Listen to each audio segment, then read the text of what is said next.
kalau dulu sebelum pandemi kan waktu sekolah bisa dibilang waktu istirahatnya ibu. Karena Iya. sedang amanah itu diserahkan kepada sekolah. Maka ibu kemudian kayak punya me time ya, setidaknya me time dari mengurus anak secara langsung. Meskipun juga saat me time itu dia tetap mungkin mengerjakan yang lain, tetapi sekolah menjadi saatnya ibu istirahat dari tugas sebagai ibu yang nyaris 24 jam dalam sehari itu. Itu baru soal mendidik anak. Yang kedua adalah soal pekerjaan. Mungkin dulu ibu-ibu yang bekerja itu juga kan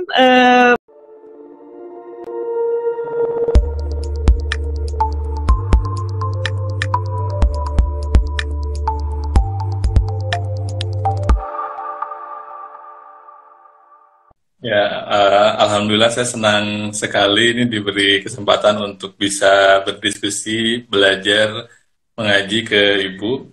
Sebelumnya saya sering mendengar nama Ibu, pertama kali mendengar itu dari Mbak Ayu. Waktu dulu Mbak Ayu pernah akan membuat sebuah program namanya Rofi Atain gitu kan, Mbak Nur Rofiah sama Mbak Siti Rofiah. Mbak Siti Rofiah. Iya. Oh, Mas Irfan ini Iya, yang dua betul. Irfan itu. Nah, iya. Iya, Ya, Bu. Dulu sempat kita mau ditandemkan kan duo Irfan dengan duo Ropiah, tapi belum kesempatan rezekinya untuk kesampaian. ketemu. Ya, ya, ya. Iya. Eh, Ya, terima kasih ini Bu sekali lagi saya sudah diberi kesempatan juga untuk ikut mengaji di KGI ini dan sekaligus nanti hasil obrolan kita belajar kita malam ini akan jadi konten juga untuk program Faith and Pandemic di podcast Ren. Jadi mungkin sebelum saya mau bertanya ke Ibu, kita memulai diskusi malam ini, saya mau menceritakan dulu sedikit ya Bu ya, mohon izin tentang Faith and Pandemic. Ya, Jadi ya. ya, jadi awal tahun ini tuh Podcastren bikin program Bu, kami mencoba merangkum cerita, kemudian refleksi tentang bagaimana narasi keagamaan mempengaruhi respon orang terhadap pandemi dan bagaimana pandemi mempengaruhi pengalaman beragama dan narasi beragama yang dialami. Dan dalam proses program ini tuh kami mengumpulkan lebih kurang 44 tulisan dari 40 orang dari Indonesia dan Australia yang mereka menulis banyak sekali pada perspektifnya, mulai dari yang Islam politik, kemudian ada yang refleksi tentang ternyata ibu jadi madrasatul ula lagi nih gara-gara pandemi dalam tanda kutip gitu, kemudian menceritakan bagaimana Bukan ternyata tanda mengajar kutip, anak di rumah. malah madrasatul ulal beneran tanpa tanda kutip itu. Nggak, maksudnya tanda kutip itu gara-gara pandeminya, Bu. Iya, artinya kan jadi sekolah beneran, jadi Gara-gara guru pandeminya maksudnya. karena pandemi. Betul. Betul. Nah, dan dalam salah satu tulisannya itu ada juga yang kemudian mensyukuri pandemi, karena dengan pandemi kemudian banyak kajian yang diselenggarakan online, dan ada satu tulisan yang secara jelas menyebut KGI ini, Bu. Jadi kayak dia senang karena kemudian karena pandemi dia punya kesempatan untuk ikut kajian Bu Nur Ropiah yang dulu dia susah sekali ikutan karena offline katanya gitu, tapi gara-gara pandemi KGI ada online-nya sehingga dia akhirnya bisa ikutan gitu. Karena Siapa itu? awalnya karena dia namanya Mbak Lani. Mbak Lani. Nanti Mbak kalau Lani bukunya udah Oktavia. terbit saya akan kirimkan ke Ibu. Terima kasih. Kenapa? Mbak Lani Oktavia kah? Iya, iya. Iya, Bu, betul. Ya, ya. Nah gitu. Nah, oke, itu intermezzo perkenalan sedikit Bu tentang PTN pandemik dan kemudian kenapa saya pengen sekali belajar ke Ibu dan berdiskusi malam ini. Dan saya mau memulai, nanti mungkin teman-teman yang hadir juga malam ini silakan sekali kalau ada yang ingin ditanyakan, bergabung berdiskusi, silakan tuliskan di kolom chat, nanti akan saya bacakan. Saya mau memulai dengan ini, Bu.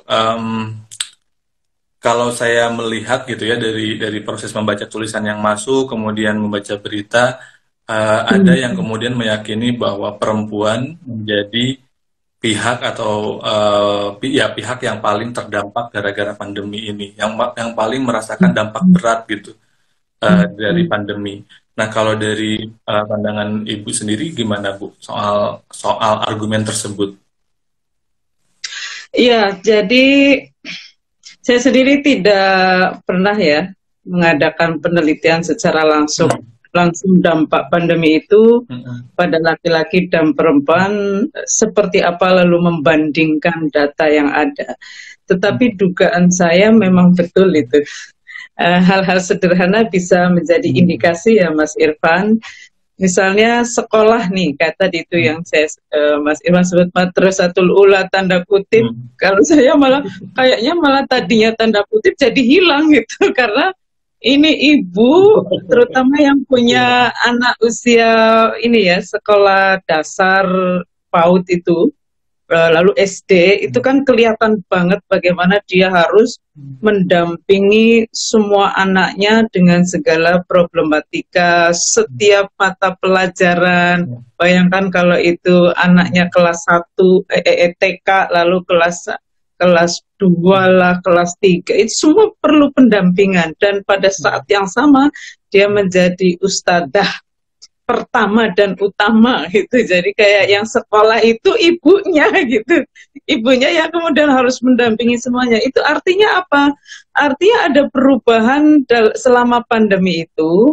Kalau dulu sebelum pandemi kan waktu sekolah bisa dibilang waktu istirahatnya ibu. Karena sedang di amanah itu diserahkan kepada sekolah. Maka ibu kemudian kayak punya me time ya, setidaknya me time dari mengurus anak secara langsung. Meskipun juga saat me time itu dia tetap mungkin mengerjakan yang lain, tetapi sekolah menjadi saatnya ibu istirahat dari tugas sebagai ibu yang nyaris 24 jam dalam sehari itu. Itu baru soal mendidik anak. Yang kedua adalah soal pekerjaan. Mungkin dulu ibu-ibu yang bekerja itu juga kan bekerjanya di kantor. Pada saat dia bekerja di kantor, urusan domestik bisa dilimpahkan kepada asisten rumah tangga kan. Nah begitu di dalam rumah dia harus langsung menangani. Meskipun ada ART tetap dia akhirnya bekerja dengan 2 tanggung jawab itu. Nah ini mungkin perbedaan kalau dalam isu gender ini yang disebut dengan double burden ya. Double burden itu berkaitan dengan adanya tanggung jawab yang tidak imbang. Pembagian tanggung jawab yang tidak imbang, yang berpangkal dari cara pandang dikotomis.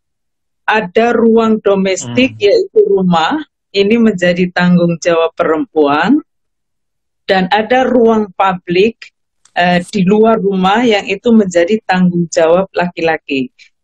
Saya tidak mengkritik cara pembagian, tapi cara pandang secara dikotomisnya itu. Bahwa ini ruangnya ini, yang ini ruangnya itu. Sehingga kalau perempuan keluar rumah, misalnya bekerja atau sekolah kuliah, maka dia punya tanggung jawab di dalam rumah sekaligus di kantor. Bandingkan laki-laki suami istri bekerja nih di luar rumah ya, sama-sama ngantor.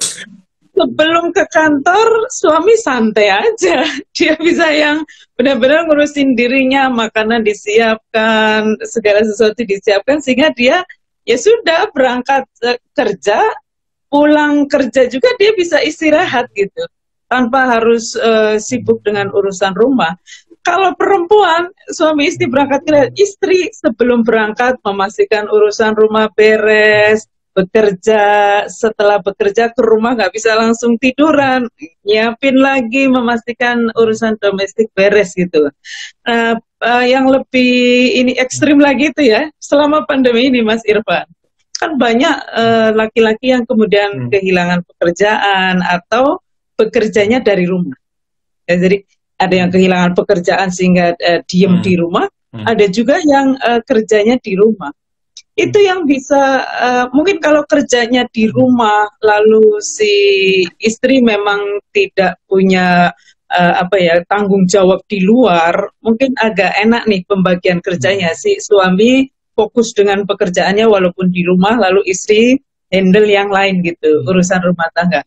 Problemnya adalah kalau dua-duanya bekerja, dua-duanya work from home, tapi yang satu plus pekerjaan rumah tangga, yang satu tidak gitu. Kan jelas beda. Termasuk yang PHK sekalipun ya, laki-laki PHK nih di dalam rumah. Istri misalnya dagang online lah. Ini bisa yang si istri itu ya urusan rumah, ya urusan dagang. Nah si laki-laki ini sudahlah dia tidak punya kerjaan sehingga tidak ada tanggung jawab di ruang publik. Dan dia melihat urusan rumah, urusan istri. Jadi perempuan keluar rumah itu tanggung jawabnya jadi dua, laki-laki masuk rumah termasuk ketika jobless itu benar-benar jadi nol gitu. Nah ini kan problem banget ya, problem banget dalam situasi non pandemi saja, ibaratnya situasi normal deh. Double burden aja itu sudah bermasalah. Apalagi pandemi itu akan melipat gandakan masalah itu sehingga kemudian menjadi ketegangan di dalam rumah itu. Ketegangannya adalah karena istri mungkin ya, ini tentu saya tidak semua suami begitu, saya tidak mengatakan begitu. Tapi ada tantangan umum dari suami istri selama pandemi itu adalah adanya pembagian kerja yang tidak imbang itu. Sehingga suami-suami yang masih punya kendala, karena sejak kecil memang laki-laki itu tidak dididik untuk merasa memiliki urusan domestik gitu loh. Mau sejak kecil misalnya ada laki-laki main boneka itu kan aneh. Padahal boneka itu kan keterampilan merawat anak. Ya kan aneh. Anak laki-laki main masak-masakan aneh. Sehingga ketika anak laki-laki kemudian main masak-masakan, kita orang tua merasa aneh. Jangan-jangan nanti gedenya jadi nggak kayak laki-laki yang lain gitu. Sementara kita perlu gitu loh, ya sama seperti perempuan juga perlu pandai naik mobil, nyetir, naik motor dan lain sebagainya. Laki-laki juga perlu, dan itu tantangannya luar biasa sekali. Gitu sih Mas, jadi betul. Ya, saya jadi ini Bu, barusan jadi keingetan gitu. Saya juga sebetulnya ketika kecil kalau saya ingat, saya juga kadang-kadang sama ibu gitu, kadang-kadang nggak boleh kalau mau nyuci piring karena dianggap kamu nggak akan bisa, katanya. Ya udahlah, biar itu aja gitu. Dan itu lumayan ketika saya tumbuh berkembang dan kemudian saya mengerti bahwa oh ternyata istilahnya harus berbagi peran gitu kan, peran sosial, peran rumah tangga gitu. Saya di rumah kemudian kayak oh jam segini saya nanti akan ngasuh anak sehingga istri bisa ngapain dulu dan seterusnya gitu. Nah ini kalau dari ibu sendiri kan ini problem kultural yang sangat ini ya Bu ya. Dan kalau saya ngelihat masih ada gitu perempuan yang kemudian melihat hal yang tadi Ibu ceritakan sebagai sebuah persoalan, sebagai sesuatu yang normal gitu Bu. Kayak ya udah ini kodrat perempuan yang tanda kutip. Nah kalau Ibu memandang itu gimana Bu? Saya tidak melihat itu sebagai kodrat ya. Kalau kodrat itu kan sesuatu yang ditentukan oleh Allah dan kita tidak bisa turut campur di dalamnya. Kayak misalnya perempuan lahir dengan sistem reproduksi yang berbeda dengan laki-laki, itu kodrat. Itu pun menggunakannya sudah ikhtiar. Perempuan itu punya rahim, punya indung telur, punya sel telur sehingga bisa hamil. Tapi yang kodrat itu sistemnya. Menggunakannya ya itu sudah ikhtiar. Apalagi ini pembagian kerja itu jelas bukan kodrat. Kalau kita mau mengacu kepada ini ya, kedirian manusia baik laki-laki maupun perempuan itu kan dua-duanya sebetulnya punya amanah melekat sebagai khalifah fil ardh. Maka pembagian ruang secara dikotomis itu menurut saya bertentangan dengan konsep kekhalifahan manusia. Karena laki-laki dan perempuan sebagai manusia, dia punya amanah sebagai khalifah, itu dia dua-duanya bertanggung jawab atas kemaslahatan dimanapun berada di muka bumi. Artinya ya termasuk di dalam rumah, termasuk di luar rumah. Jadi laki-laki dan perempuan itu sama-sama bertanggung jawab atas kemaslahatan di dalam rumah, dua-duanya juga bertanggung jawab atas kemaslahatan di luar rumah. Tentu saja sekaligus menikmatinya. Jadi misalnya gini, nyuci piring itu maslahat apa enggak? Maslahat, misalnya gitu ya. Gimana, Bu? Nyuci piring itu kemaslahatan apa bukan? Nyapu rumah itu kemaslahatan apa bukan? Kalau kemaslahatan berarti tanggung jawab bersama. Ngasuh anak itu kemaslahatan atau bukan? Lalu di luar rumah misalnya ya, misalnya di masyarakat, di negara, itu sama, dua-duanya itu bertanggung jawab atas kemaslahatan dimanapun berada sekaligus menikmatinya. Juga bertanggung jawab mencegah kemungkaran sekaligus dilindungi darinya. Makanya perempuan, kalau ini menurut saya perbedaan mendasar dari sistem yang Islami dengan sistem patriarki itu adalah melihat ruang publik itu ruang bersama. Kalau terjadi sesuatu yang membahayakan pada perempuan di ruang publik, misalnya di masjid aja masih dilecehkan, kan sempat tuh viral video perempuan lagi sujud malah dicolek-colek itu. Maka bukan perempuannya yang kemudian dibalikin ke rumah itu, udah sholatnya di rumah aja, bukan begitu cara pandangnya. Ruang publiknya yang diintervensi. Jadi ruang publiknya yang mesti diintervensi sehingga aman buat laki-laki dan perempuan. Nah, cara pandang perempuan di rumah terus itu justru cara pandang masyarakat jahiliyah kan, yang memang melihat perempuan itu sebagai hak milik laki-laki sehingga dikontrol sepenuhnya dan hanya bisa keluar kalau laki-laki mengizinkan. Nah, konsep mahram itu agak beda loh, beda banget bahkan kalau menurut saya. Kalau konsep yang di masyarakat jahiliyah itu memang mengurung gitu loh, mengurung perempuan untuk tidak kemana-mana kecuali si pemilik laki-laki ini mengizinkan. Kalau mahram itu nggak begitu. Mahram itu adalah memastikan keselamatan dan keamanan perempuan dimanapun berada. Makanya kalau di dalam rumah justru terjadi perkosaan incest, yaitu bermasalah banget, negara harus turun tangan. Gitu. Karena ini mahram yang sudah mengkhianati amanahnya. Nah, begitu Mas Irfan ya, sehingga pandemi itu juga menjadi tanggung jawab bersama, termasuk dampak-dampak yang muncul dari pandemi baik di dalam rumah maupun di luar rumah gitu. Seperti itu sih kalau dalam pandangan saya. Jadi bukan kodrat sama sekali. Kodratnya itu kita punya tubuh, punya akal, punya hati nurani, itu kodrat. Ibaratnya modal dari Allah yang kita tidak ikut-ikutan ya menentukan, tapi menggunakannya untuk kebaikan atau keburukan, itu sudah tanggung jawab kita.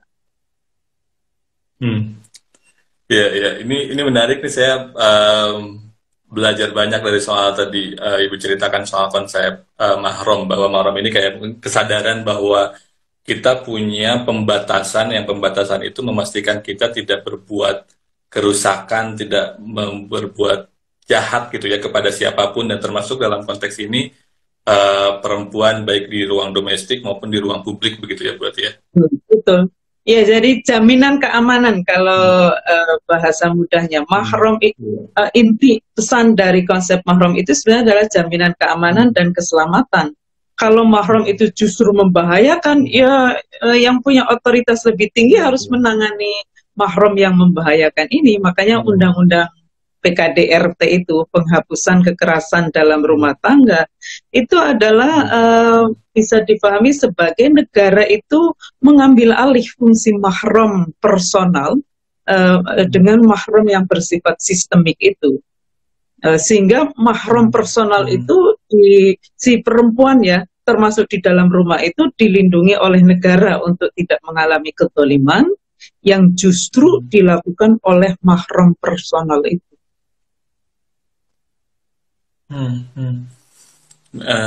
Kalau ini Bu, berarti kalau saya mendengar penjelasan Ibu dan kemudian kayak melihat konteks di sekitar, ini kan kelihatannya nggak tahu nih, mungkin saya pengen juga mengklarifikasi ke Ibu yang concern di isu ini sudah sejak lama.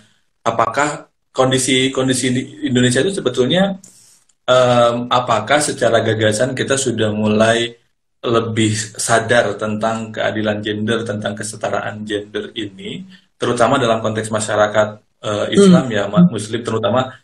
Nggak tahu sih, mungkin saya ini agak-agak bias ya Bu ya, tapi kadang-kadang kalau saya lihat di WA grup misalnya kalangan tradisionalis gitu ya, itu kan aduh, kadang-kadang saya juga agak malu sendiri gitu kan, mulai dari pelabelan gitu, kemudian memandang rendah misalkan kayak janda dan seterusnya gitu. Itu kan kayak kadang-kadang saya kayak ngelihatnya, waduh kok gini amat gitu, tapi kemudian dalam perspektif mereka itu sebagai sesuatu yang apa ya, lumrah gitu. Nah, saya pengen tahu sebetulnya kalau dari kondisi di Indonesia sendiri gitu, apakah kita masih dominan gagasan patriarkinya yang kita anggap seolah-olah Islami, padahal tadi kata Ibu ceritakan sebetulnya tidak terlalu seperti itu juga gitu Bu.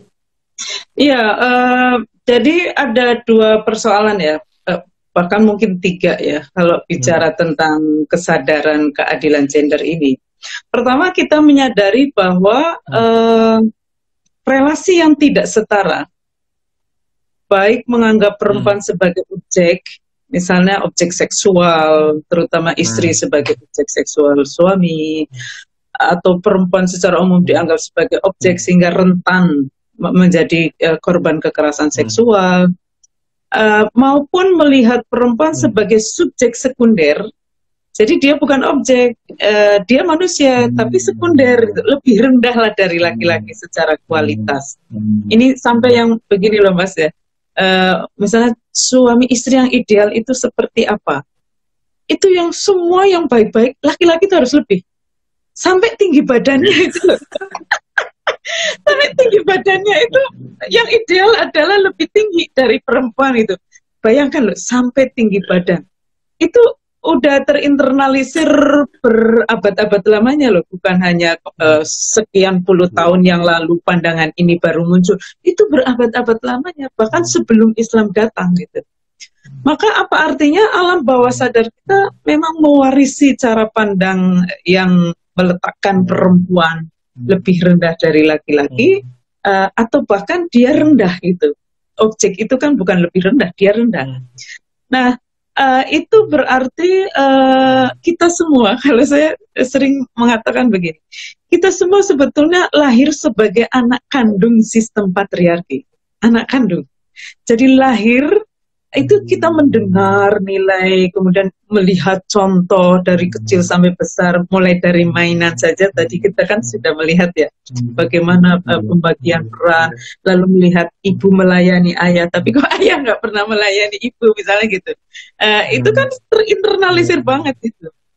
Cuma kita bisa juga jadi anak kandung yang durhaka gitu pada sistem patriarki ini.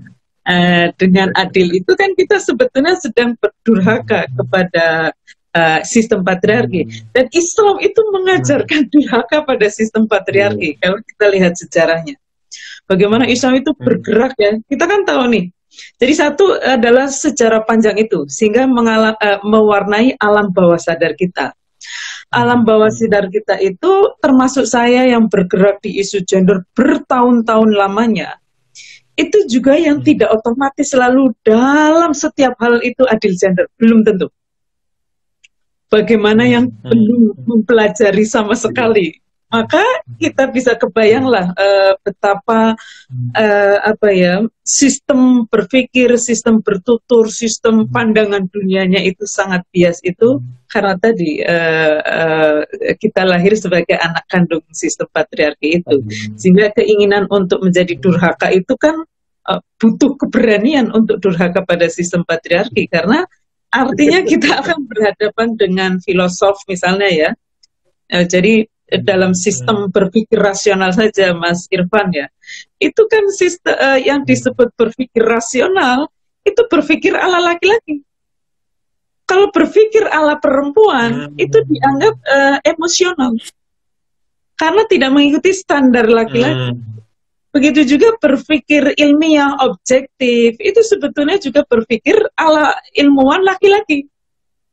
Kalau berpikir ala perempuan itu menjadi subjektif gitu. Jadi kita dianggap nggak rasional, subjektif dan seterusnya. Yeah. Sama seperti ini kebijakan negara, jangan salah. Yang disebut bijak itu ya dalam perspektif laki-laki. Penguasanya mayoritas laki-laki, bahkan bertahun-tahun hanya laki-laki, gitu. Yang disebut kebijakan ya kebijakan versi laki-laki. Nanti kalau kita mau bicara tentang adil gender dianggap melawan konstitusi negara, itu banyak aktivis perempuan ditangkap oleh pemerintah. Begitu juga dengan ini ya. Kearifan sosial, kearifan lokal, ya kearifan lokal menurut laki-laki. Makanya kita banyak melihat tradisi-tradisi masyarakat yang membahayakan perempuan. Yang terakhir adalah kemaslahatan agama, Mas Irfan. Termasuk di dalamnya juga adalah kemaslahatan menurut laki-laki. Gitu. Bukan agamanya ya. Kalau saya meyakini agama dari Allah itu pasti adil untuk laki-laki dan perempuan. Tapi menafsirkannya, kemudian merumuskannya dan meyakininya sebagai bentuk kemaslahatan, itu ya perspektif laki-laki banget gitu. Sehingga ketika perempuan mengajukan konsep kemaslahatan ala perempuan sesuai dengan pengalaman dan pengetahuan perempuan, sangat mungkin kita justru dianggap melawan agama. Melawan agama, melawan norma sosial, melawan konstitusi negara, melawan filosof, melawan ilmuwan. Bahkan kalau Mas Irfan tadi mengatakan banyak jok-jok, guyonan yang seksis, yang sangat mendiskriminasi perempuan, itu artinya adalah sesuatu dianggap lucu, itu juga perspektif laki-laki. Gitu. Sehingga kalau kita misalnya mau mengkritik guyonan itu, kita dibilang gini, apa ya nih selera humornya nggak bagus, gitu aja marah. Jadi pertanyaan saya, yang selera humornya jelek itu siapa? Yang ngasih guyonan seksis atau yang marah karena guyonan itu? Nah, sudah tahu sekarang ya arti panjang dari sejarah patriarki dan anak kandung patriarki itu adalah sejauh itu. Ini dampaknya. Nah, yang menarik adalah agama nih, Islam. Islam itu kan hadir di satu masyarakat ya, di mana penguburan bayi perempuan hidup-hidup masih ada, kemudian perempuan diwariskan masih ada. Tapi Islam kemudian menegaskan bahwa perempuan itu manusia. Dan itu nanti implikasinya kepada pandemi itu akan kelihatan karena sebetulnya pandemi juga berkaitan dengan cara pandang dunia, termasuk negara yang sedang mengalami pandemi, dunia yang sedang juga cara pandang kemanusiaan yang itu diubah betul oleh Islam. Jadi kalau Islam, kalau masyarakat tidak hanya di Jazirah Arabia ya, tapi di berbagai belahan dunia, melihat perempuan itu hanya sebagai objek waktu itu, sampai bisa dijual, diwariskan, dihadiahkan. Lalu begitu Islam mendeklarasikan bahwa perempuan itu manusia, itu kan yang perubahan dahsyatnya luar biasa sekali sebetulnya. Kalau kita dan perubahan revolusioner itu hanya kelihatan kalau dibandingkan dengan situasi waktu itu. Misalnya gini, ketika Islam menegaskan perempuan itu manusia, maka Islam itu bahkan ya tidak menjadikan laki-laki sebagai standar kemanusiaan perempuan, tidak berhenti di situ. Nah, awal kan hanya laki-laki nih manusia, lalu laki-laki dan perempuan. Seringkali kan laki-laki jadi standar kemanusiaan perempuan, sehingga pengalaman khas perempuan sebagai manusia tidak dianggap problem kemanusiaan atau komitmen kemanusiaan. Nah, Islam itu sampai yang pengalaman biologis khas perempuan ya, menstruasi, hamil, melahirkan, nifas, menyusui. Laki-laki kan cuma ngeluarin sperma doang itu sistem reproduksinya. Itu cuma menitan dan nikmat, menitan doang. Perempuan itu menstruasi mingguan, hamil bulanan, melahirkan jam-jaman, harian, kemudian nifas bisa sampai 2 bulan, menyusui sampai 2 tahun, Mas Irfan. Jadi menitan, yang laki-laki menitan berbanding dengan menitan jam-jaman, harian, mingguan, bulanan, tahunan.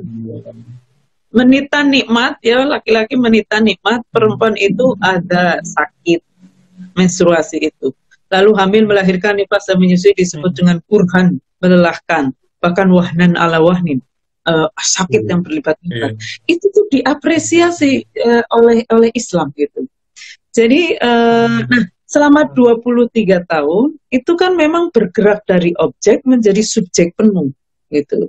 Sehingga kita akan melihat di dalam Al-Quran 3 jenis ayat. Saya sering menyampaikan ini supaya memudahkan untuk mengapa kesadaran keagamaan juga sangat bias banget gitu. Jadi merekam gerakan yang dahsyat selama 23 tahun dari perempuan menjadi objek menjadi subjek penuh. Sehingga nanti ada ayat titik berangkat, itu ayat yang punya cara pandang bahwa perempuan itu objek. Contohnya bidadari surga itu. Ayat itu kan punya asumsi objek. Bahkan tidak hanya bidadari surga, tapi yang kalau disetubuhi tetap perawan terus. Bahkan nanti kalau selama sebulan kemarin tuh Mas Irfan, setiap habis taraweh wazawwajna bihurin ain gitu. Jadi minta dikawinkan. Itu doa setelah taraweh loh. Minta dikawinkan dengan bidadari gitu. Jadi maka hayalan tentang bidadari itu luar biasa sekali. Padahal itu sedang menggambarkan ya cara pandang masyarakat Arab tentang puncak kebahagiaan. Karena kan realitasnya memang orang yang kaya raya itu pasti istrinya tak terbatas. Dengan beragam model perempuan yang rambutnya pirang, rambutnya hitam, rambutnya keriting, rambutnya lurus, dikoleksilah oleh mereka. Plus budak perempuan, maka hayalan masyarakat tentang puncak kebahagiaan, karena kesadaran kebahagiaan itu material banget ya seperti itu. Nah dalam 23 tahun itu diubah gitu. Ketika sudah mulai kuat imannya, dibilang kalau yang begitu itu cuma perumpamaan. Masalul jannatil lati wa'idal muttaqun. Udah kuat banget. Wujuhu yama idzin nadhirah ila rabbiha nadhirah. Nah ada ayat titik berangkat, ada ayat target antara. Ini semua ayat yang punya cara pandang perempuan itu sepersekian dari laki-laki. Itu target antara. Misalnya poligami, setengah, sepertiga, seperempat, itu target antara banget. Tapi Islam tidak hanya punya pesan tentang poligami, dan poligami pun kan dari tak terbatas tanpa syarat adil menjadi 4 dengan syarat adil, dan diingatkan bahwa adil itu susah kalau nggak boleh dibilang mustahil dalam poligami. Tapi nggak berhenti di sini karena masih ada wa in khiftum alla ta'dilu fawahidatan aw ma malakat aymanukum. Ada pesan monogami sejak abad 7 Masehi, apa nggak dahsyat itu? Sementara hari ini aja orang masih nggak percaya kalau monogami itu adalah perkawinan yang lebih dekat, atau adna alla ta'ulu, lebih dekat untuk tidak berbuat aniaya.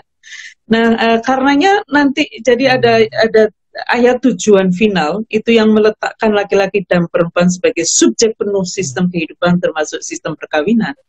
Nah, problemnya hari ini umat beragamanya juga punya kesadaran tentang kemanusiaan perempuan juga ada 3 gitu. Satu, kesadaran terendah banget, jadi melihat manusia itu cuma laki-laki, alam bawah sadarnya ya, karena tadi sejarah yang berabad-abad itu. Maka perempuan itu objek, sehingga dalam pandemi misalnya ya nggak penting perempuan dilibatkan dalam memahami pandemi, dalam mengatasi pandemi. Perempuan cukup diatasi gitu. Dalam itu kalau cara pandangnya objek. Misalnya rapat-rapat tentang pandemi, ada nggak perempuan di sana? Perspektif atau pengalaman perempuan didengar atau tidak? Bisa jadi enggak itu. Gitu. Yang kedua, ini kesadaran yang terendah ya. Kesadaran yang kedua adalah menengah. Menengah itu melihat laki-laki. Jadi perempuan itu subjek juga tapi sekunder, sedangkan laki-laki itu primer. Maka laki-laki menjadi standar kemanusiaan perempuan, sehingga pengalaman kemanusiaan khas perempuan belum dianggap sebagai bagian dari kemanusiaan. Kayak tadi menstruasi, hamil, melahirkan, nifas dan menyusui, Kemudian sistem patriarki itu membuat perempuan rentan mengalami stigmatisasi, marginalisasi, subordinasi, kekerasan, dan double burden.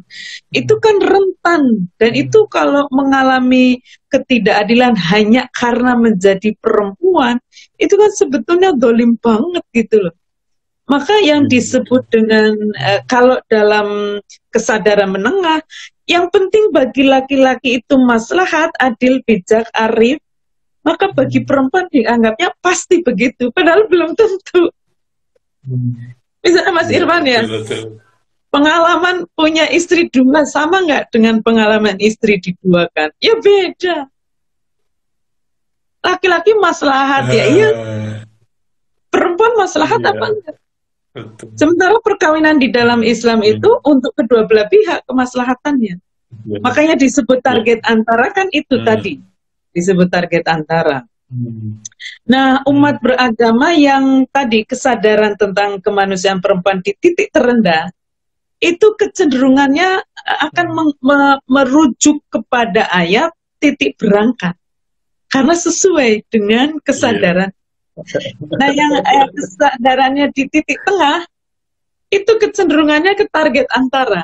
Perempuan sepersekian dari laki-laki. Itu aja yang menjadi fokus dan meyakini bahwa ayat-ayat yang punya asumsi atau punya cara pandang perempuan sepersekian dari laki-laki itu adalah tujuan final dari Islam. Itu umat yang dengan kesadaran menengah tadi. Gitu. Nah, yang tertinggi ini kesadaran kemanusiaan tertinggi dan kita masih tertatih-tatih banget. Tidak hanya jangan ke laki-laki lah, perempuan juga tertatih-tatih untuk sampai kesadaran tertinggi. Mendudukkan diri sebagai subjek penuh itu kan juga tantangan banget.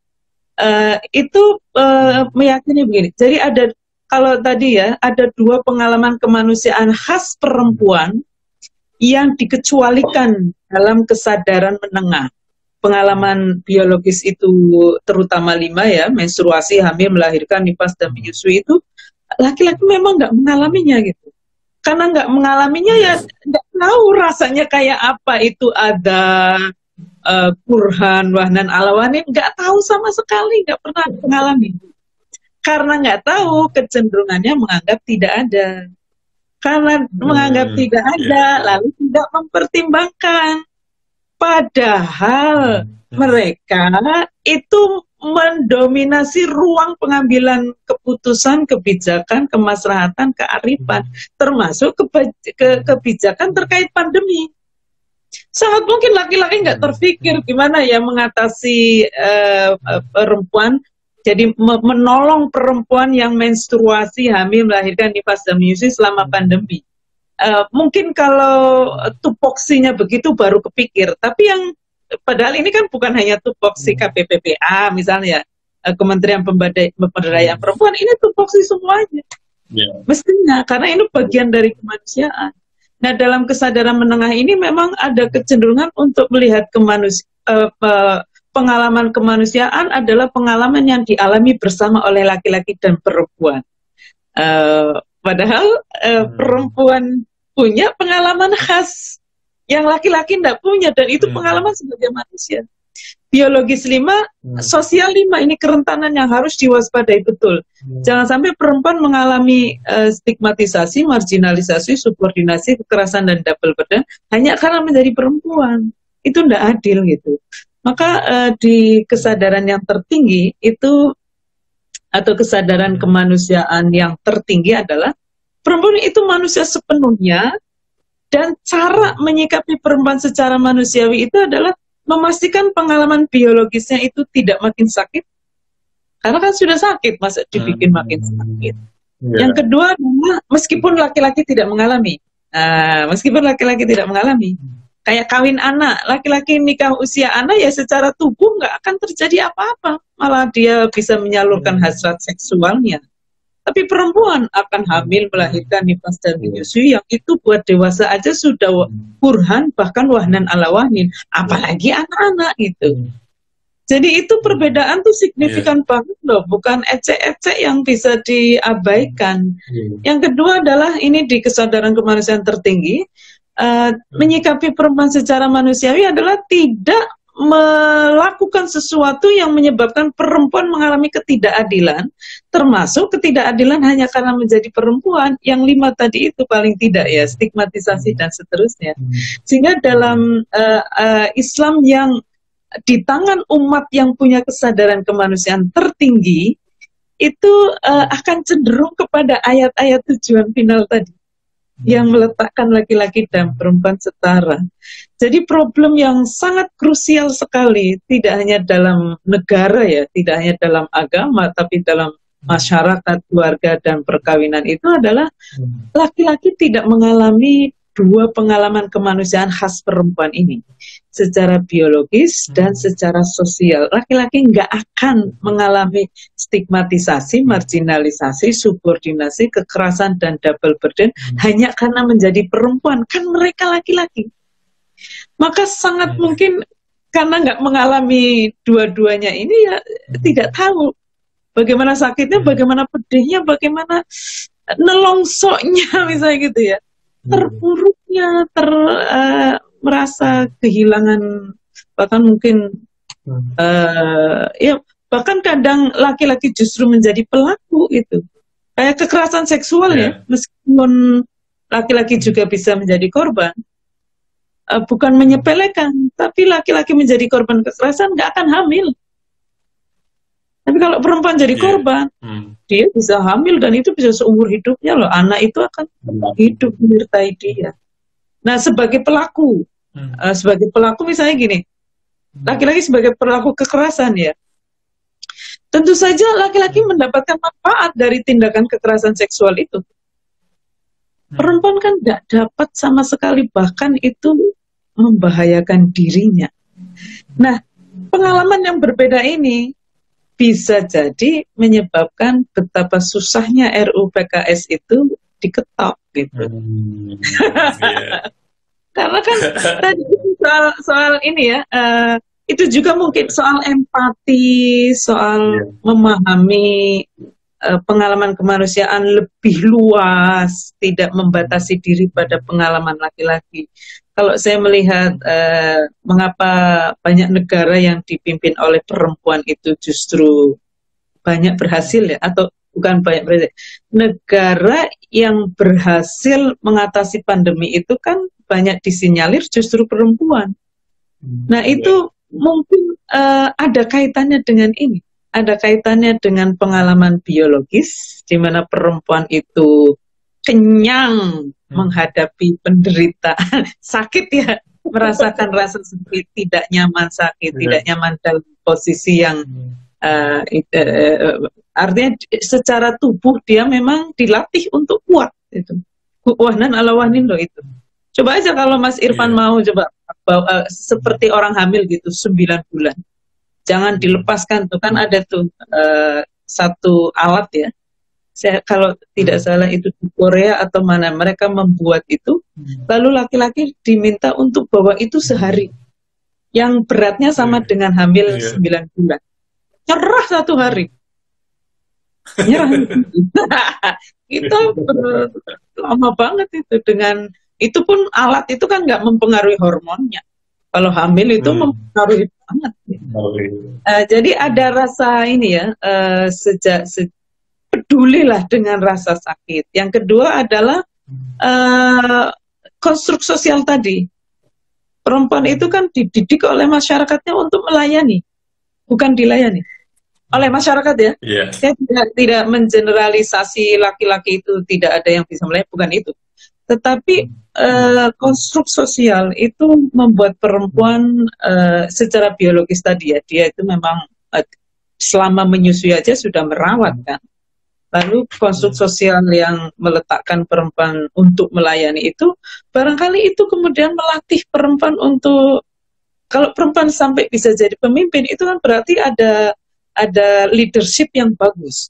Nah, ada leadership plus tadi hasil tempaan secara biologis maupun sosial yang juga membuat ini ya, empati pada mereka yang mengalami menjadi korban pandemi dan lain sebagainya itu, ini mungkin menjadi kuat gitu. Hmm, iya, iya, iya.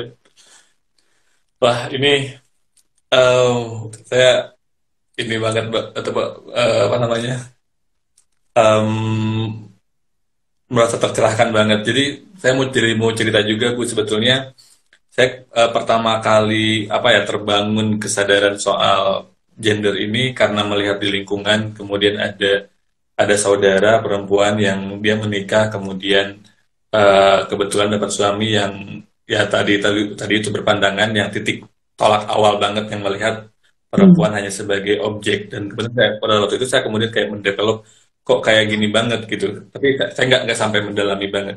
Nah, kemudian satu titik tahun 2015 kalau nggak salah saya nulis novel sejarah tentang Nabi Muhammad, tapi kemudian semua tokohnya yang bercerita adalah perempuan. Karena pada saat Hmm. itu saya lagi senang baca buku sejarah, kemudian menemukan, loh kok ini kenapa banyak setiap buku sejarah Islam pasti ceritanya didominasi oleh tokoh laki-laki gitu. Itu Semua yang kemudian kayak, sejarah, Mas. oh, semua Semua sejarah. makanya disebut history kan. History itu kan Oh iya, ceritanya iya. laki-laki. Bukan, bukan, bukan per story ya, Bu ya. Bukan love story, history.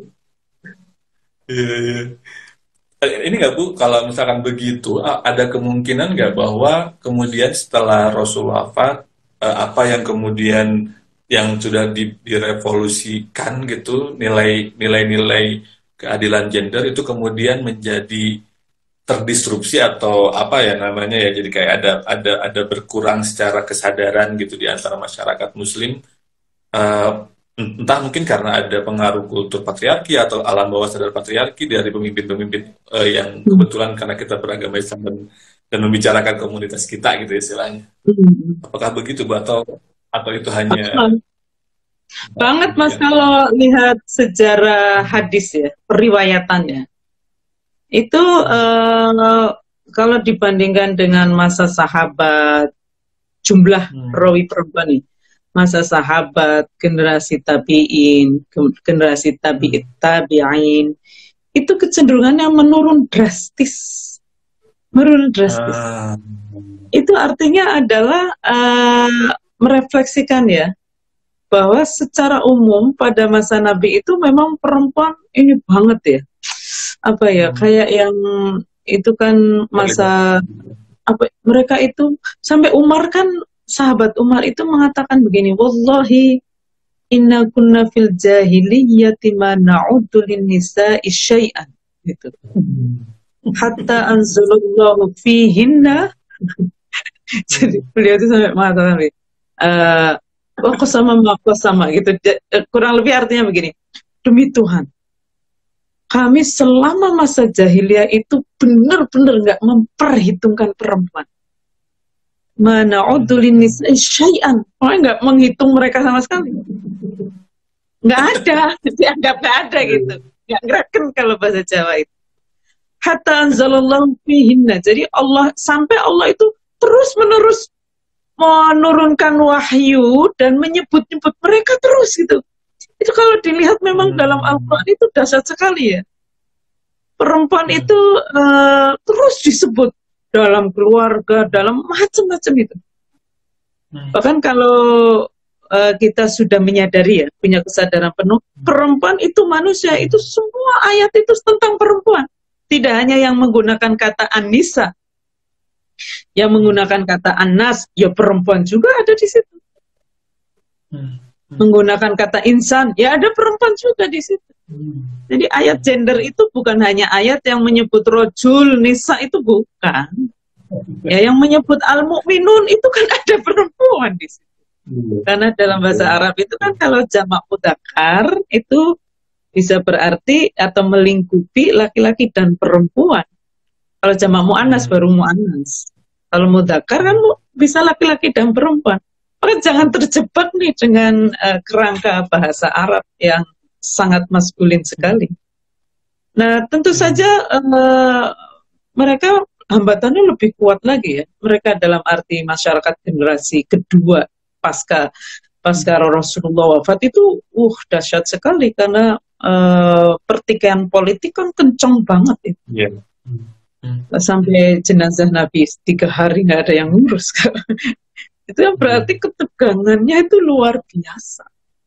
Nah, dalam kecenderungannya kan semakin tidak normal situasi kayak pandemi ini kan tidak normal.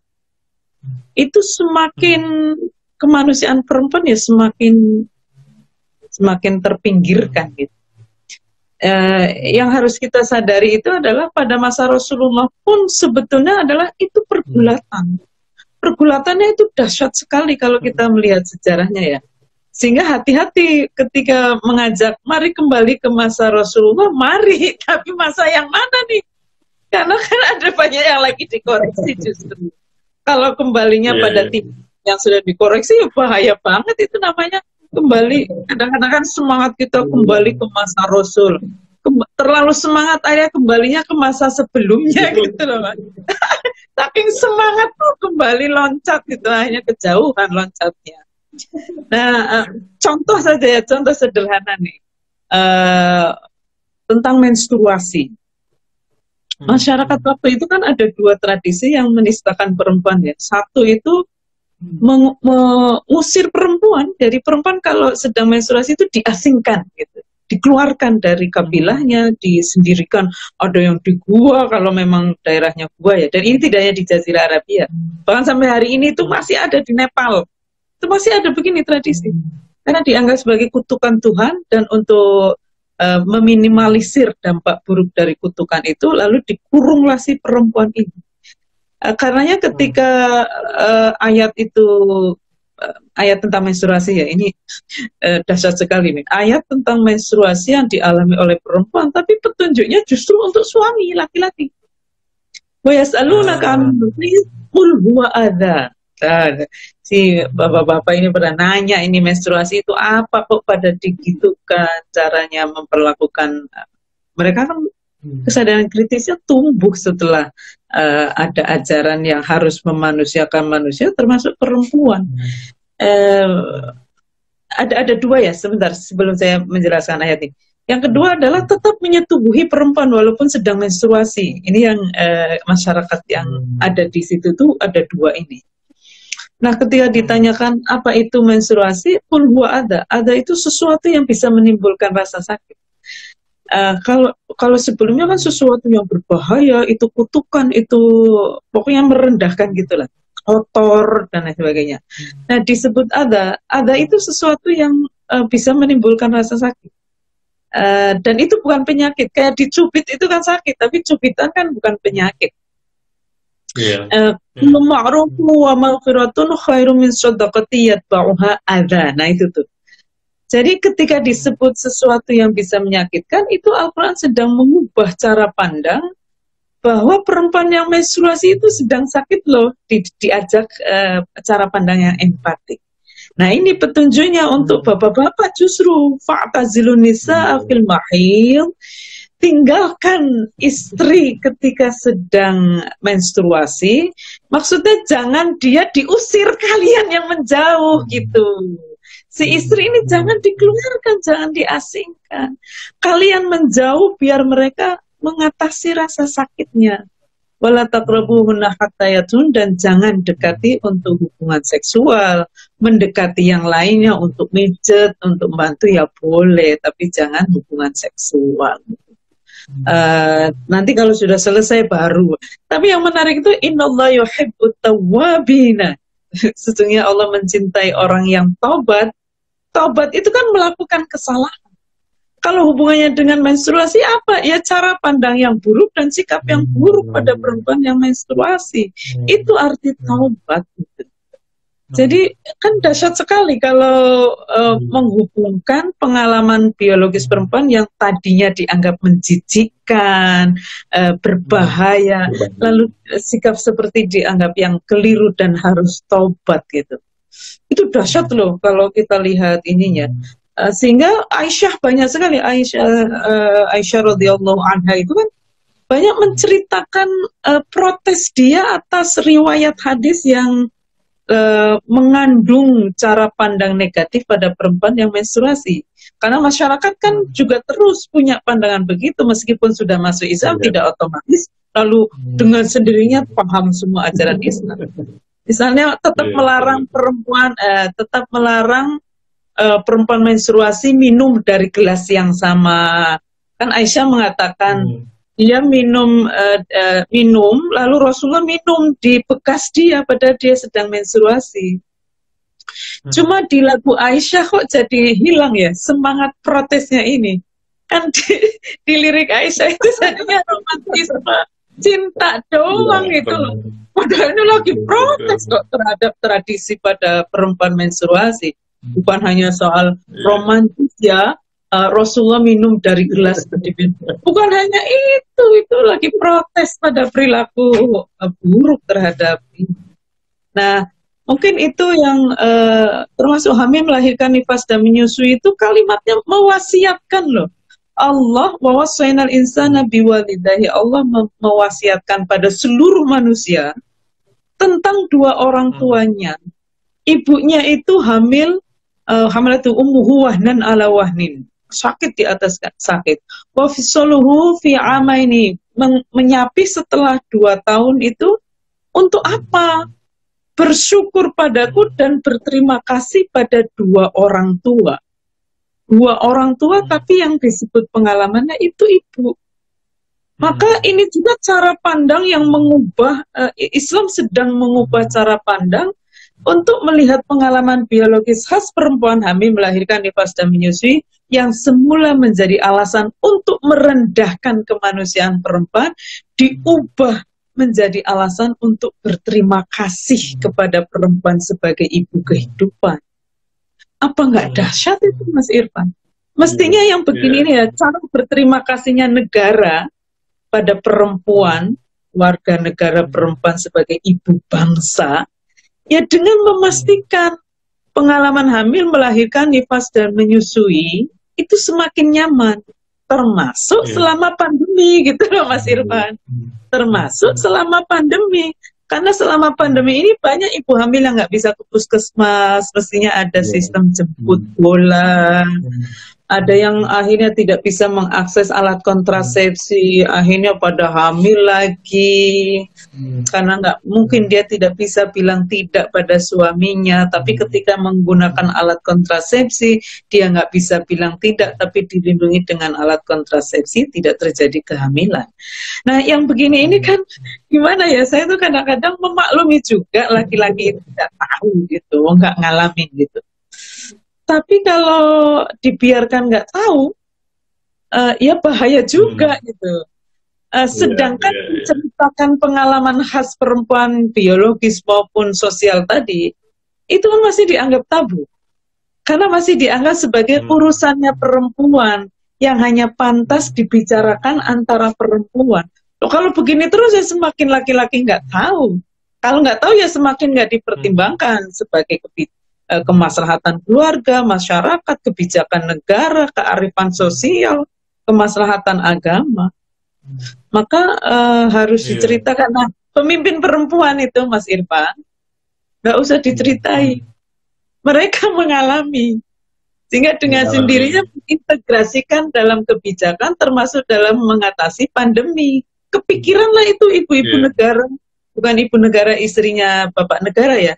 Ibu-ibu yang menjadi presiden itu kepikiran dalam situasi pandemi ini gimana ya ibu-ibu kalau hamil, gimana ya anak-anak, gimana ya bapak-bapak juga gitu. Tapi kalau bapak-bapak yang menjadi kepala negara itu kemungkinan nggak terpikir gimana ya ibu-ibu yang hamil ya karena nggak punya pengalaman hamil gitu. Barangkali itu Mas ya yang kemudian membedakan betul kepemimpinan perempuan dengan laki-laki. Ya. Aduh, terima kasih banyak nih Bu nih, saya belajar banyak lebih dari sekedar yang direncanakan malam ini, termasuk tadi tafsir tentang ayat yang menceritakan pengalaman perempuan dan bagaimana kemudian kalau kita mentadaburi atau menafsirkan Al-Quran tidak melihat konteks sejarahnya atau historis dan tekstual itu berbahaya banget karena tadi ada proses yang berjalan untuk menjawab persoalan dan untuk berbicara dengan bahasa kaum yang menerima Quran pertama kali tadi ya Bu ya, termasuk Iya. kayak bidadari yang hari ini banyak dikomodifikasi gitu, dijual sebagai janji. Iya. Padahal itu dulu hanya sebagai gambaran untuk menangkap ini. Baik Ibu, paling itu saja untuk malam ini. Terima kasih Ibu, saya sudah diizinkan untuk bergabung Sama-sama. ikutnya di ini. Mudah-mudahan ada manfaatnya untuk teman-teman juga. Mohon maaf tadi ya kalau ada yang bertanya dan nggak sempat didiskusikan. Mohon izin juga Ibu, nanti setelah ini saya akan mengedit videonya, kemudian nanti merapikan dan akan Ya, kami tayangkan. Mas Irfan boleh juga ambil satu pertanyaan karena tadi Mas Irfan sudah menawarkan. Kalau di saya ada, Ibu, apakah ada hadis yang mengatakan bahwa perempuan sebaiknya diam di rumah saja? Karena teman saya ada yang pernah berkata, menurut Islam, perempuan sebaiknya lebih baik diam di rumah saja. Silakan. Semua laki-laki juga sebaiknya di rumah aja kalau di luar bahaya. Ya. Maka yang di luar diamankan dulu. Termasuk di dalam rumah ya harus aman. Prinsip dasarnya kan itu. Bahkan ada ayatnya, waqarna fi buyutikunna, diamlah di rumah ya. Diam dalam masa apa, itu yang harus tadi Mas Irfan bilang, betapa bahayanya kalau tidak melihat konteksnya gitu. Jadi pada masa Nabi itu banyak ya, ada masa di mana perempuan itu di rumah, laki-laki juga di rumah. Kalau situasinya sedang peperangan, situasinya sedang tidak memungkinkan untuk menjamin keamanan di ruang publik, ya di rumah gitu. Tapi ya ada juga banyak perempuan, hadis-hadis yang melarang laki-laki, melarang istrinya untuk sholat di masjid ada. Ada juga yang melarang perempuan sholat di masjid, ya ada, kan memang ada konteksnya gitu. Sehingga yang harus dipastikan adalah mau di rumah mau di luar harus aman. Kalau di luar keamanannya tidak bisa dikendalikan, ya siapapun mesti di rumah. Pandemi itu kan contoh konkret bagaimana laki-laki dan perempuan dua-duanya sebaiknya di rumah karena di luar tidak aman, gitu. Betul. Jadi kata kuncinya adalah keamanan, keselamatan, kesehatan itu mesti dijaga dimanapun berada. Sehingga ketika perempuan itu misalnya keluar tidak aman ya, tidak aman, kalau mungkin ya dibuat aman, tapi kan banyak situasi yang tidak bisa dikendalikan kayak pandemi ini. Ya di rumah aja, di rumahnya itu bukan karena, jadi gini Mas Irfan ya, mengingat laki-laki dan perempuan itu sama-sama manusia tapi punya pengalaman kemanusiaan yang berbeda, maka dalam melihat kemanusiaan termasuk nanti kebijakan, keadilan, kemaslahatan, kearifan, dan aneka nilai kebajikan lainnya, itu mesti mempertimbangkan persamaan laki-laki dan perempuan. Perempuan juga manusia loh, perempuan juga warga negara loh, perempuan juga anggota keluarga, masyarakat, umat beragama, dan seterusnya. Sehingga sama-sama berhak atas kemaslahatannya, berhak diperlakukan secara bijak oleh negara, secara arif oleh masyarakat, secara maslahat oleh umat beragama. Tapi di samping persamaan itu, juga perbedaannya harus diberi perhatian. Kayak cara memperlakukan secara manusiawi, tolong ingat pengalaman pengemanusiaan khas perempuan biologis, tolong juga secara sosial. Di yang biologis jangan sampai sakit, yang sosial jangan sampai terjadi kerentanan tadi itu. Sehingga yang disebut dengan mewujudkan keadilan termasuk kemaslahatan, kebijakan, dan kearifan itu, satu adalah pertimbangkan persamaan. Misalnya dalam mengatasi pandemi ini, laki-laki dan perempuan perlu obat kalau positif misalnya ya, perlu layanan kesehatan. Tapi ada kondisi khas nih, perempuan hamil, melahirkan, nifas, dan menyusui. Perempuan cenderung untuk dimarginalkan. Misalnya gini Mas, dalam memberikan bantuan paket sembako itu, sembako 9 barang pokok itu kan pasti yang dipikir itu kebutuhan bersama gitu, yang masuk dalam paket bantuan itu. Sehingga nanti ada gula, teh gitu ya, beras, minyak, gula, teh. Nah bayangkan gula, teh. Perempuan yang sedang menstruasi itu mau milih mana? Menstruasi tanpa pembalut, tapi bisa minum teh manis, atau minum teh manis tapi nggak bisa punya pembalut. Itu pasti milih nggak minum teh, bodo amat, yang penting menstruasi nyaman, ada pembalut. Tapi kepikiran nggak, karena teh dan gula itu bisa dinikmati bersama, dia diprioritaskan. Itu artinya dimarginalkan kebutuhan khususnya. Jadi yang begini ini sebetulnya kan dalam 23 tahun itu dahsyat sekali. Bagaimana perempuan tadi ya, misalnya perempuan apakah di luar rumah ketika masa Nabi, aktif banget. Bahkan ada yang ikut perang, dan ikut perangnya ada yang menjadi tenaga kesehatan, ada yang bagian konsumsi, ada yang menjadi panglima. Nusaibah namanya itu. Nusaibah itu ikut perang dan dia mimpin pasukan. Bahkan waktu perang Uhud itu dipuji-puji terus oleh Rasulullah karena yang sahabat laki-laki itu udah kocar-kacir lari. Nabi itu masih diserang ya. Sahabat laki-laki udah melarikan diri. Yang jadi perisai Nabi itu Nusaibah itu. Itu sering banget diceritakan oleh Rasulullah, tapi nggak populer ini hadis. Gitu loh, kalau hadis tentang perempuan ini nggak populer. Kayak ayat poligami monogami itu kan satu ayat itu. Kenapa yang fankihu itu lebih populer? Wa in khiftum alla ta'dilu fawahida. Padahal itu ayat yang sama. Nah itu problem banget memang. Jadi aktif banget loh. Aisyah itu, bahkan para sahabat itu sering demo dalam tanda kutip ya, sahabat perempuan itu minta pada Rasulullah, wahai Rasulullah, kenapa sih majelis ilmu hanya diberikan pada sahabat laki-laki saja? Dan Rasulullah itu dengar lalu langsung difasilitasi buat forum khusus ibu-ibu. Bukan Siti Aisyah, tapi sahabat yang Rasulullah yang mengajarkan. Juga ini ya, ngadu suaminya sering mukul, lalu Rasulullah mengatakan khairukum li ahli, gitu. Wa ana khairukum li ahli, gitu. Dan jangan engkau pukul hamba Allah. Sampai ada hadis yang sangat menurut saya itu keras banget ya. Jangan pukul, apakah kalian tidak malu? Itu terjemahan bebasnya kira-kira begini. Kalian nggak malu tak? Siang-siang mukulin istri, malam-malam minta dilayani gitu. Sampai itu kan keras banget gitu. Artinya jangan mukul. Makanya ayat tentang pemukulan istri di surat An-Nisa itu mesti dipertimbangkan bahwa dia adalah target antara. Target antara ketika si tradisi memukul itu belum mampu dihentikan, tapi tetap ada wa'ashiruhunna bil ma'ruf, perlakukanlah istri secara bermartabat. Keluarga itu, perkawinan itu untuk ketenangan jiwa kedua belah pihak dan seterusnya itu. Jadi memang penting ya, kalau ditanya apakah ada yang melarang perempuan untuk ada? Apakah ada yang melarang larangan melarang perempuan ke masjid? Ada juga gitu. Jangan sampai begini nanti Mas Irfan ya, nggak mau sholat di masjid karena ada hadisnya melarang sholat di masjid, buat perempuan nggak boleh. Tapi ke mall jalan terus itu karena nggak ada hadisnya yang melarang ke mall. Ya gimana itu? Jadi ini beneran tuh Mas Irfan, saya dapat ada tukang pijat.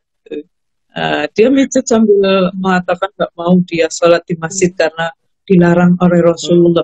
Nah dia ke sana kemari mijat itu bukannya ke masjid mestinya lebih aman daripada ke mana-mana. Asumsinya ya, kan walaupun di masjid juga tidak selalu lebih aman.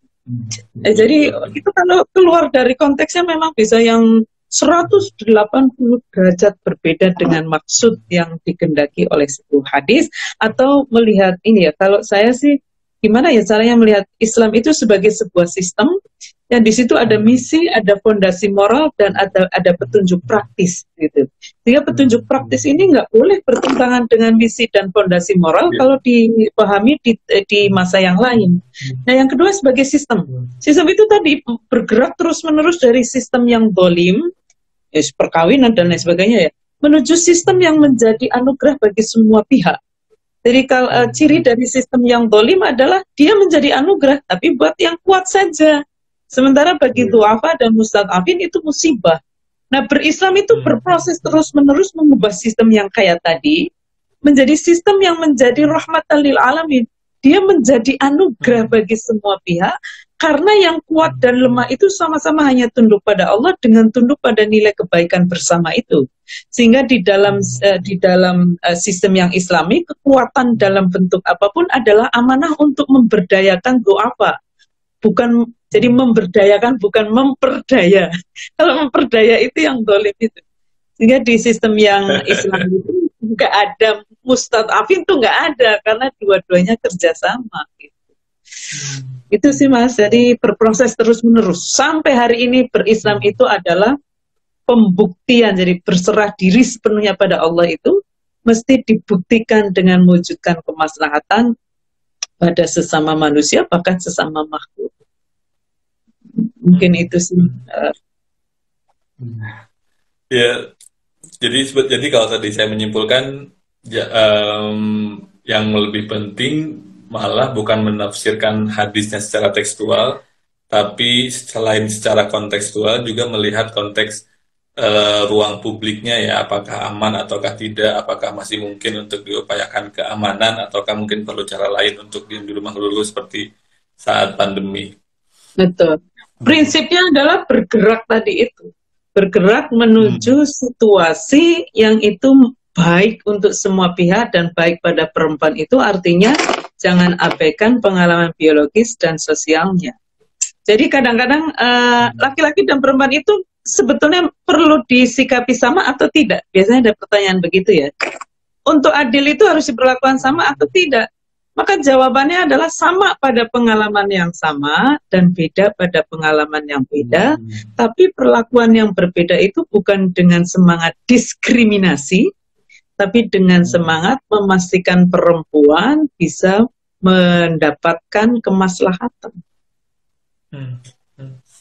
Ya, dan ini sih ya Bu, sepertinya tadi kalau saya melanjutkan dari analogi Ibu tentang bahwa Islam itu adalah sistem, kalau yang saya pahami kelihatannya memang ada bagi sebagian orang nggak ketemu gitu antara tujuan Islam, apa itu Islam dengan syariat gitu. Jadi kayak kita orientasinya masih how to melaksanakan syariat tertentu, tapi nggak pernah diajarkan atau diajak untuk secara kritis mendalami kayak kenapa harus begini, kenapa harus begitu. Padahal kalau saya meyakini sih dalam setiap proses ritual itu ada sistem nilai atau misi yang secara sosial harus kita laksanakan untuk berislam secara penuh. Tadi kata Ibu tadi berproses gitu.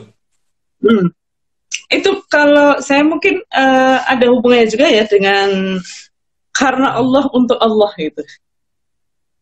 Lalu mengasumsikan bahwa perbuatan kita itu bermanfaat bagi Allah gitu.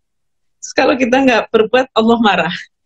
Padahal kan Allah itu qiyamuhu binafsihi. Allah itu berkuasa secara mandiri. Semua orang beriman tidak tambah berkuasa.